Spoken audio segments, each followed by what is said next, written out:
मन मोर एक फूल बगीचा मन मोर एक फूल बगीचा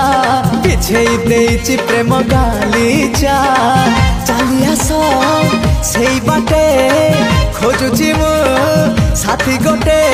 सुंदरी सुरायना ना ना झुमता ना ना ना आस सुनयना झुमता ना ना ना आस सुनयना झुमता ना ना ना ना आस सुनयना झुमता ना ना ना आस सुनयना।